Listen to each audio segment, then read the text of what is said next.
At the moment, if anything, we now have more and more commentary, informed and otherwise, about the judiciary and the way our legal system actually works.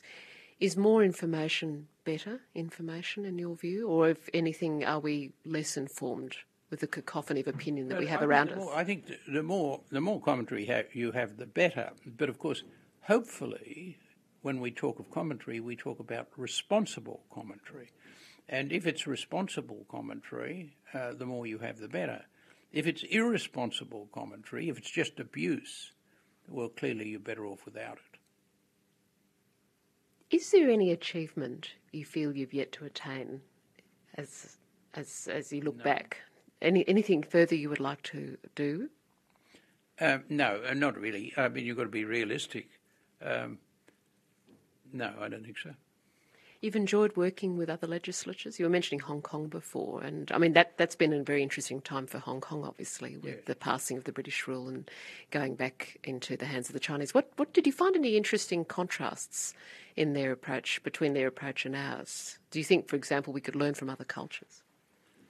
Well, you can always learn from other cultures. There's no doubt about that. The question is, what are you going to learn, or what are you willing to learn? Well, Hong Kong's a very special situation, and I don't know that Hong Kong really has lessons for it. Hong Kong, the court in Hong Kong is faced with a greater problem, really, than courts elsewhere, because you have the shadow of the giant looming over you. The dragon. Well, the dragon, I suppose, yes. I accept the correction, the shadow of the dragon. But that said, of course, the dragon has adopted an extraordinary hands-off attitude to Hong Kong. It's intervened on several occasions, but it's intervened much less than one might have expected in 1997, and by and large it's left Hong Kong to do its own thing, except to the extent when it really impacts on China's own interests. But, I mean, at the heart of it all, there is the need ultimately to resolve the difference in the common law view of the rule of law and the Chinese view of the rule of law. If you could, would you like to spend more time studying the Chinese rule of law? Yes, definitely. Mm. Are there aspects that you particularly admire? No, I can't say there are aspects I particularly admire, but I've always been intrigued by the Chinese notion that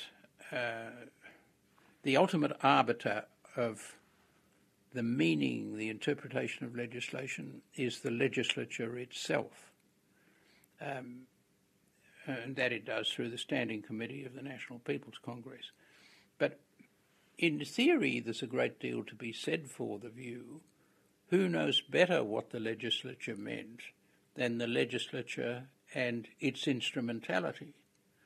But of course that notion is entirely at odds with our notion of the importance of the independence of the judiciary. And that, of course, is one of the difficulties the Chinese have. But of course they've had a very different structure of government too, exactly, which would have lent itself to that. Yes, that's right. Do you see any potential for cross-fertilisation between, if you like, our system, our adversarial system of practice of law and justice, and theirs? Well, I think, as always, there are things you can pick up, particular things that you may be able to pick up. And one of our problems, of course, is with the adversarial system. The adversarial system has produced a society that's an adversarial society, which is different from the Chinese society. But one of the interesting comments made to me about Chinese society is that until about the 1980s, Chinese society was very obedient to those who exercised power. But that since 1980, among the people born since then, there has been a change of attitude, that they are more willing to criticise authority, to disagree with authority. And I think it'll be very interesting to see what are the ultimate consequences of that.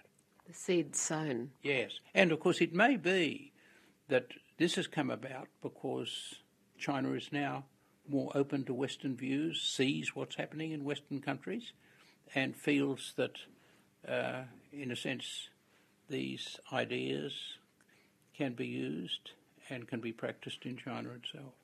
So moving from a command and control type empire to, as you say, one that is more readily influenced by, dare I say it, more democratic principles. Yes, exactly. I wonder, you never thought about writing an autobiography, did you? Well, only to dismiss the idea. Oh, really? Yeah. You actually entertained it at one point after you retired? Not really, no.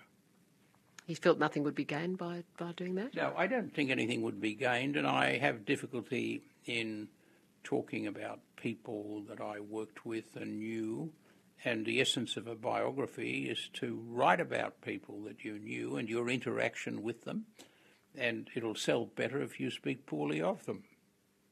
It's a bit of a sad reflection, I know. But all the same, there's much to be gained by understanding what it is like to be a judge that the public can learn from, and hearing people like yourself speak about the experience, I know.